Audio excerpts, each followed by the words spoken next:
Hey there, welcome.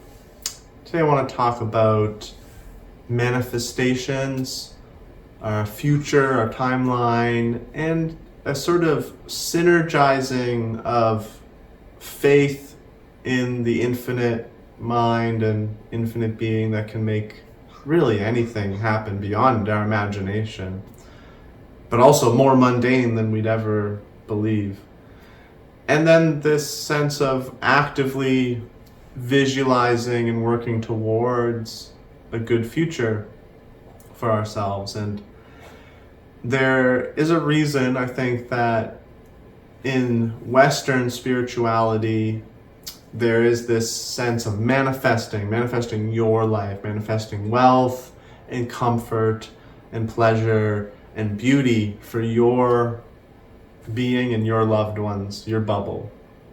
And I think the reasons are plenty, ranging from just indoctrined greed and individualization, which are all illusions and painful in the end, to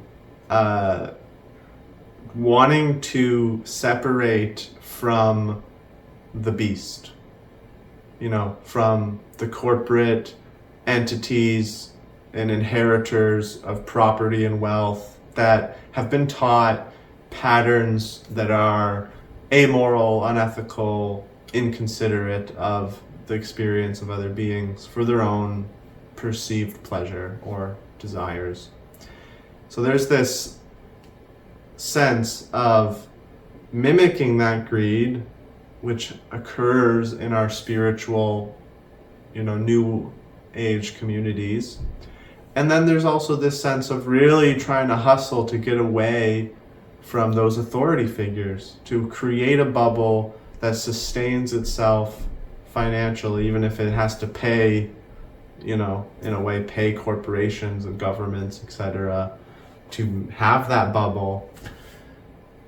It makes sense that the higher the power bar goes for unethical entities, whether it's individuals or just corporations and government, networks, the more higher that power goes and is misused, the more people are going to hoard, if they can, wealth and resources and things they perceive are necessary or desirable, so that they can stay away from those issues, that corruption.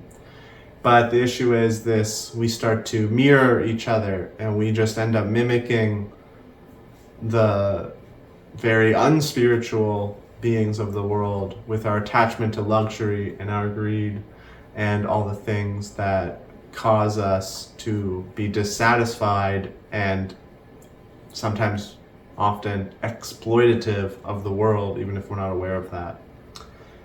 So manifestation doesn't need to be this way. It doesn't need to be this sense of wealth and luxury. Rather, we can manifest needed wealth, just necessities. Manifest that very easily with love, with virtue, with trust and faith. We can manifest our shelter, our food, our clothes, our medicine, and our modest recreations. Especially with a world that is bathing in excess, there's plenty of cheaper alternatives to pleasure, or sustainable alternatives to pleasure, or recycled, refurbished alternatives to pleasure, hand-me-downs in a way. And this is a far more loving, compassionate, and honestly spiritual modality for manifestation. And the thing is, though, there's a way to do it beyond what is talked about in the manifestation circles. So the manifestation circles often talk about visualization, really believing you can get the reality you want, really, day in, day out, imagining the thing you want and going for it. This is a very useful, positive method, and you definitely increase the likelihood of gaining that reality for a time being. But there's an even better way. And this relates to that effortlessness, that restfulness, that faith that I've been speaking about. God is infinite. It's within our very core. There's nothing in our being, no cell, no organelle, no tissue, no anatomy part, no part of our brain or mind, no feeling or sensation that isn't God, that isn't the infinite, that isn't the all-encompassing, all-permeating reality itself. And this reality, if we trust it, it will give something better than we can imagine. Because our imagination is always going to be visual, it's going to be intention-based, so different memories and words and, evaluations of our limited mind that we've learned over time. It's going to be based on a subset of feelings that we've experienced, wanting, imagining and manifesting a life that feels good and looks good and tastes good and smells good. All memories, all a limited subset of data. Whereas the infinite, which is everything, it flows through every pore of our being. It knows something way better. And it knows something beyond this human life. We can just dissolve into that and trust that and give that full faith. And it's a full faith in the fact that even our effort and our will and our present, what seems like separate attention or awareness, is also God. There's not any aspect of our present consciousness that isn't Shiva, that isn't Mahavishnu, that isn't Mata Durgi, that isn't reality. And so by resting and faithfully surrendering to the manifestations that creates, that this creates, we get something even better. We get the merit that we would never possibly believe in.